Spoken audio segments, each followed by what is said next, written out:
Hello YouTube, bienvenue pour cette nouvelle vidéo. Hello Gorgeous.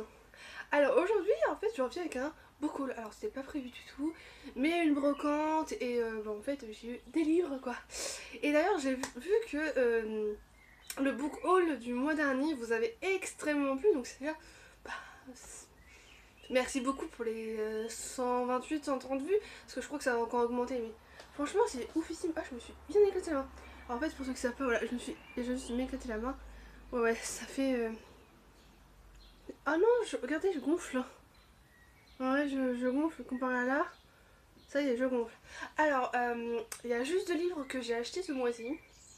Alors en fait, je vous fais ce book haul, mais il est possible que dans les mois qui arrivent, et le mois qui arrive, dans le mois de juin, il y ait d'autres livres qui arrivent. Hein. Donc si c'est le cas, je ferai le mois prochain. Et alors où je vous parle, on est le 31, jeudi 31, oui, donc demain on est vendredi. Donc oui, j'ai toujours pas fini mon bullet journal. Je vais finir ce soir pour pouvoir le tourner demain. Pour que vous puissiez avoir la vidéo lundi. Et celle-ci sera en ligne le lundi d'après quoi. Bah oui. Alors en fait, j'ai pas mis d'highlighter ou quoi. J'ai un highlight sur ma face tout simplement naturel. C'est surtout en fait que j'ai chaud. Et que, ouais, en fait, franchement, en fait, naturellement, j'ai pas besoin d'un highlighter. Bon, on va commencer tout de suite parce que j'ai énormément de livres à vous présenter. Donc le premier, je suis trop contente de vous le montrer. Donc c'est Darren Watts, Les héritiers tome 5, le royaume est en danger. Enfin, en danger, oui. Bon, de chez Hugo Roman, il coûte normalement 17€. Mais moi, en fait, à Leclerc, je l'ai eu à 16,15€. Donc voilà. Et c'est une belle briquette. Et à titre d'informatif, sachez que il est en retour un petit peu de stock partout. Hein, à Hérouville, il n'y est plus. Et là, par chez moi, j'ai réussi à le trouver, il y a encore. Et avec 3 tomes, d'accord. Donc, sauf que les deux autres tomes étaient totalement défoncés. Alors là, je ne comprends pas les gens qui s'amusent à déchirer ou à corner les livres. Enfin, c'est débile. Ça fait autant plus de mal pour déjà la personne qui entretient le rayon et les personnes qui l'achètent quoi. Parce que finalement, ils peuvent même pas acheter leur tome sans qu'ils soient cassés. C'est pas cool. Donc, arrêtez. Ce serait gentil. Pensez aux autres. Donc, je peux pas la quatrième ouverture parce que sinon ça pourrait trop vous spoiler. D'ailleurs, c'est le dernier tome. Je suis aux tristesse. Vraiment aux tristesse. Non, je voulais pas que ça se termine. Franchement, j'adore trop cette saga. J'ai hâte de voir ce que les deux auteurs pourraient nous sortir d'autres après. Parce que ce sont deux auteurs pour ceux qui savent pas. J'ai trop chaud. Ensuite, je vais pouvoir vous présenter rapidement celui-là. Je crois que je l'ai déjà présenté plusieurs fois, mais non, mais Bad Babysitter de Caroline Calla. Donc voilà, qui coûte 13,50€. J'ai eu à 12,90€. Donc à Carrefour. Hérouville. J'aime beaucoup la couverture. Là, on va parler de jeunes filles en fait qui, pour avoir de l'argent pour faire une grosse fête, décident d'être babysitter. Sauf que la soeur d'une des filles a décidé de leur expliquer leur client et elle se laisse pas faire tout simplement. Donc voilà, c'est assez sympa. Mais j'ai pas encore fini de lire le livre. En fait, ma palle du mois de mai, il reste que. Donc, ce livre-là, donc, je l'ai acheté au mois de mai, hein, on va se dire. Antichrista et. Antichrista et. Attendez, j'ai mon bullet journal là. Tac, tac, tac. Et on a fait sur la catastrophe parce que ma canette de coca et j'ai failli la renverser. Donc, je vais vous dire tout de suite ce qu'il me reste à lire. Et Théorème depuis Cupidon, voilà, sinon j'aurais lu tout le reste. Franchement, je m'en sens plutôt bien. Ensuite, alors, pareil, ça c'est vraiment des livres que j'ai eu lors de la brocante. Donc, de Nicole Jordan, Les Amants de Iceland, Aventure et Passion, de J'ai lu pour elle. Alors, ça coûte 6,95€. Moi, j'ai eu à 1€ les 4 livres. Ok, j'ai fait une affaire. J'ai envie de vous dire, une grosse affaire. Enfin, non, j'ai eu. Ouais, c'est ça. Celui-là, j'ai eu à 2€ les deux, donc, enfin les 4, donc c'était plutôt cool. Donc l'auteur est devenu célèbre avec ses romances historiques et aux accents érotiques. Elle a reçu le prix Romantic Time du meilleur auteur. Donc il faut lire la quatrième de couverture. Résolue à assurer l'avenir de son clan, quitte à sacrifier son bonheur, Sabrina Duncan a accepté d'épouser Niall McLaren, le plus célèbre des Don Juan. Elle sait que, même une fois mariée, le bel écossais ne changera pas. Pourtant, si le devoir prime, pardon, je vais dire en anglais mais non, Sabrina tient à sa fierté et décide que leur union ne sera que de pure convenance. Elle est loin de se douter que résister au charme d'un homme qui connaît si bien les femmes et les mille et une façons de leur procurer du plaisir sera un supplice bien pire. Donc j'ai pas l'habitude de lire ce genre de livre, mais comme je dis, faut tenter dans sa vie. Donc j'ai acheté un livre pour elle et je crois que d'ailleurs j'en ai entendu parler de ce livre là parce que du coup ça fait plusieurs fois que le nom du personnage me dit quelque chose sur la chaîne de Maudit Book. Pourquoi pas, donc je sais pas, ça me dit vraiment quelque chose. Ensuite j'ai pris ce livre là. Alors c'est Marc Lévy, Le voleur des ombres. Il coûte, bon en fait de chez Pocket, mais il n'y a pas le prix donc c'est cool. Pocket ils mettent une fois 130 les prix. Alors vous avez vu j'ai pris des petits formats mais j'avouerai que des poches j'en ai trop. Alors j'en ai énormément mais donc du coup bah tant pis hein. Je fais avec.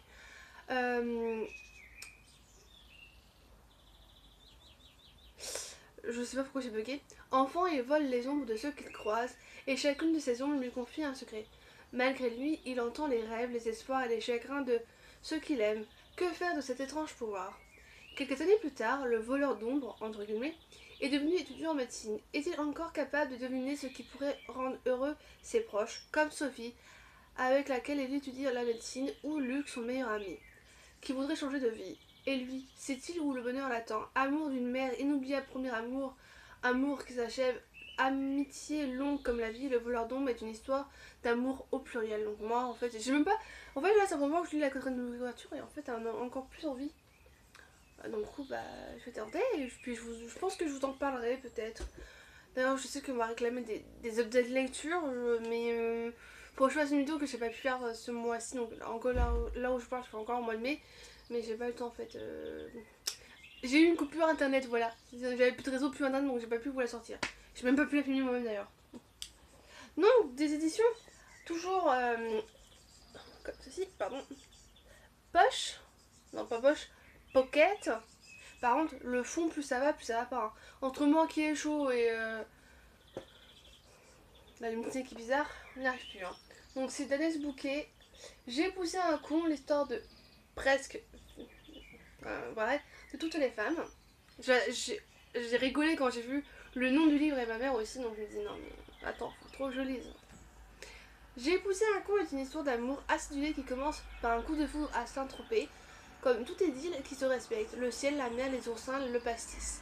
Et le cœur qui se met à battre un peu plus fort.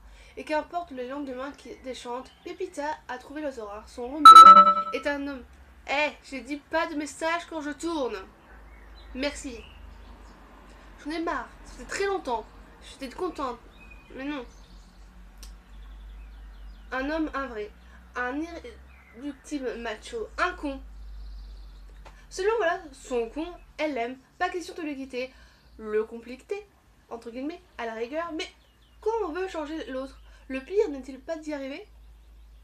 Un premier roman tendre, ironique, drôle, est tellement juste sur la difficulté de vivre les histoires d'amour que l'autre. Paris Match. Tout ceci est plein de vie, d'énergie, de coups de fil aux copines et l'amour bien sûr. Pierre Vavasseur du Parisien. J'ai trop hâte de lire le livre parce que franchement, juste la couverture et le titre m'ont donné envie. Ensuite, j'ai trouvé ce livre de Bernard Baudouin, La vie au-delà de la mort, quand la science trouve les réponses, donc des éditions Trajectoire E, voilà. Je sais pas si vous avez vu, hein, je suis désolée. Alors je vais vous remontrer pour être sûr que vous avez vu. Moi j'ai pas de problème de mise au point, hein, donc ça c'est plutôt cool. La 80e couverture, vous êtes prêts? Nous naissons, puis nous mourrons. C'est une certitude. Mais que devons-nous après la mort? Existe-t-il une forme de vie ou de conscience dans l'au-delà? Je recommence. Quel éclaircissement dans la science peut-elle nous apporter? Expérience de la mort imminente, état de conscience modifié, transfert d'âme et réincarnation sous tout autant. Tout autant, ça n'existe. Pourquoi j'ai rajouté un mot? Sous autant de pistes susceptibles de fournir des éléments de réponse. Après des décennies de recherches et de découvertes stupéfiantes, ce livre retrace les différentes hypothèses explorées par la science et qui...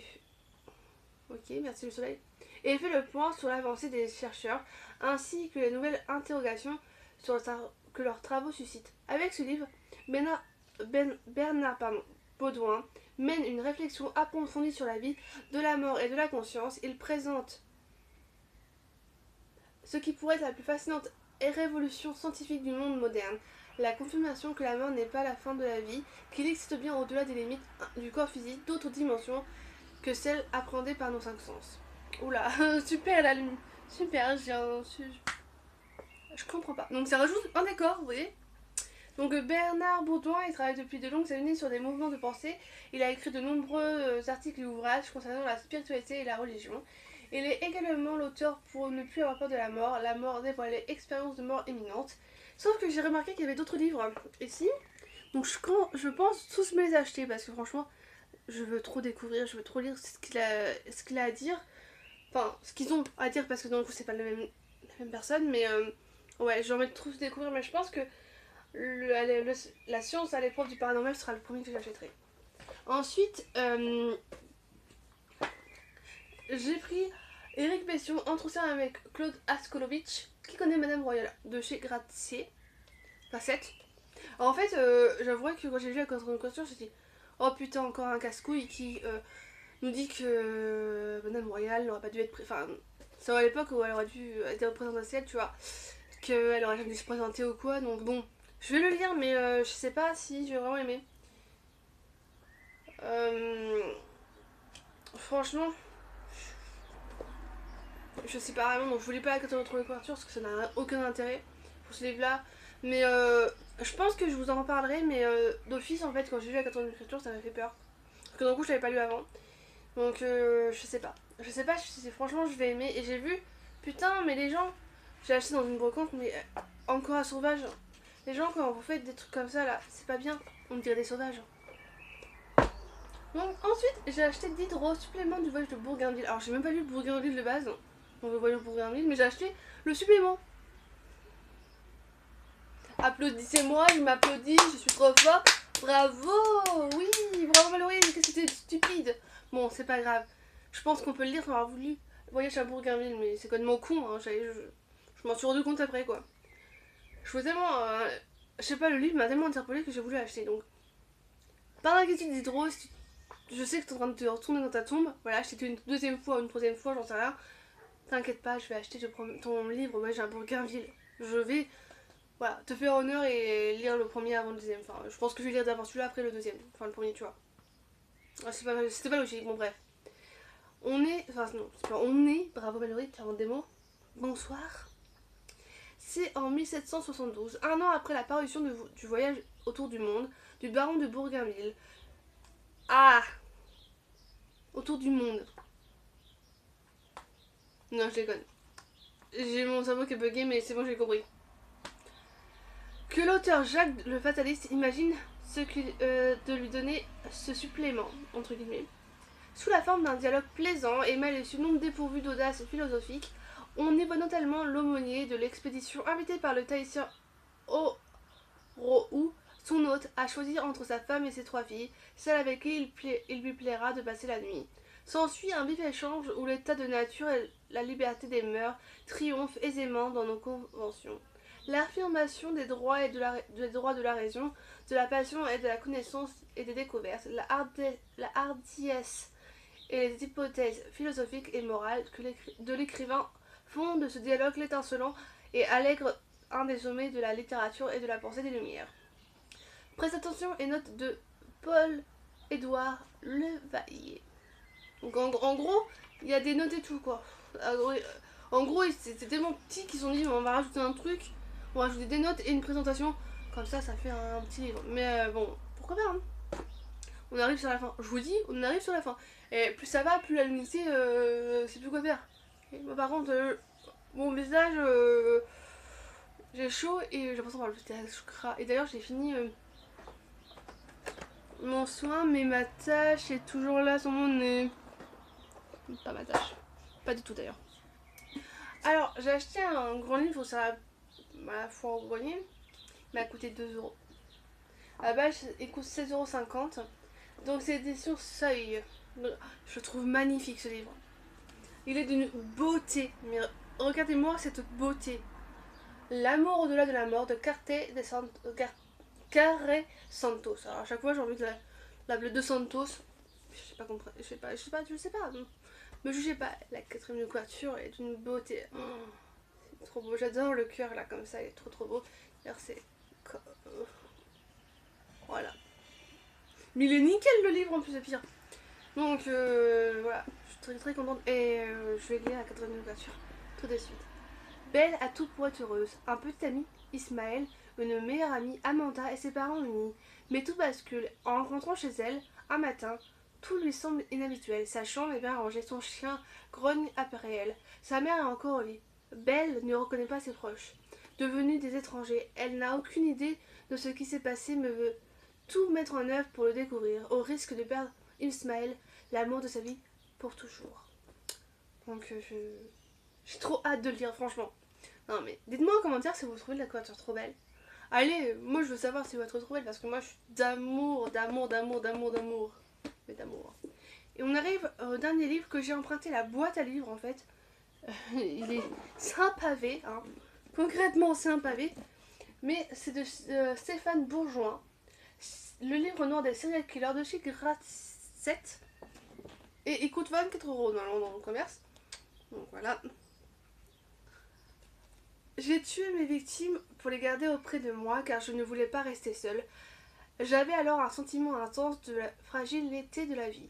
Quelques instants auparavant, c'était des hommes, et maintenant ce n'est plus qu'un tas d'os dans une poubelle. J'ai éprouvé des remords après chacun de mes crimes, mais cela ne durait pas très longtemps. C'est ainsi s'exprime Geoffrey Dahmer, le cannibale de Milky Way. Un des 7 tueurs en série dont l'histoire est analysée ici. Qu'il soit buveur de sang comme Peter Corien, le vampire de Düsseldorf, violeur et étrangleur de femmes à l'image d'Albert de Salvos, l'étrangleur de Boston, meurtrier d'enfants et de prostituées tel Arthur Shawcross, le monde de Rochester, routard du crime et amant de la façon d'Otis, tous les d'Henry Lee Lucas, nécrophile et cannibale d'Alexandre Debcamper, l'ogre de Santa Cruz ou assassin des prostituées comme Gary Ridgway, tous démontrent le même appétit de la destruction. Oula, je suis de nouveau brillante. La même volonté de puissance et de contrôle de la victime, ainsi que l'absence de le moindre remords, loin de l'image stéréotypée de génie du mal, véhiculée par des films tels que Seven ou Le Silence des agneaux. Ces criminels s'expriment leur souffrance au travers de confessions, mais aussi de leurs fantasmes les plus sombres qui en font des redoutables et ingraissables machines à tuer. Donc l'auteur est spécialiste mondialement reconnu des tueurs en série et conférencier à l'école de gendarmerie nationale. Il est l'auteur d'une quinzaine d'ouvrages et de documents télévisés sur les serial killers. Donc c'est ainsi que s'achève mon book haul. J'espère qu'il vous a plu et je suis vraiment désolée, là je ne vois plus rien, je suis aveuglée. C'est sympa le soleil mais là j'en peux plus. Donc dites-moi ce que vous pensez de ma palle, donc comme quoi elle a beaucoup changé hein, d'un mois à l'autre comme je vous ai dit. Et je serais ravie de vous retrouver pour une prochaine vidéo, sachant que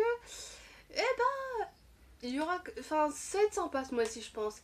Et puis bah moi je vous dis à la prochaine. Et puis d'ici là prenez grand soin de vous, soyez la meilleure version de vous-même. Moi je vous aime, voilà. Je sais pas pourquoi je vous dis ça mais je me dis que c'est sympa de vous le dire quand même des fois. Sinon vous pouvez aussi aller voir la dernière vidéo de Lady Angie sur les BD. Parce que franchement elle est super bien. Franchement j'adore quand elle parle de BD. C'est trop mignon, c'est tout doux. C'est un univers un petit peu un petit peu cocooning tu vois. Et j'apprécie énormément. Et puis elle a une manière de raconter les choses qui est justement extrêmement doux quoi. Et moi j'aime trop, donc je vous invite vraiment à aller voir un petit peu ce qu'elle fait sur sa chaîne parce que voilà, je trouve qu'elle n'est pas assez reconnue comme elle devrait être parce que franchement c'est une booktubeuse juste génialissime. Comme vous savez moi j'aime pas me mettre dans des cases, donc moi je fais à la fois du lifestyle, du make-up, du book haul parce que j'adore l'univers de booktube, mais c'est vrai que faire que du booktube moi ça m'ennuierait un petit peu même si je vois énormément de livres hein. Merci les motards, merci beaucoup. Et d'ailleurs j'ai un petit message, Mélène Si tu veux tourner des vidéos, parce que je vois que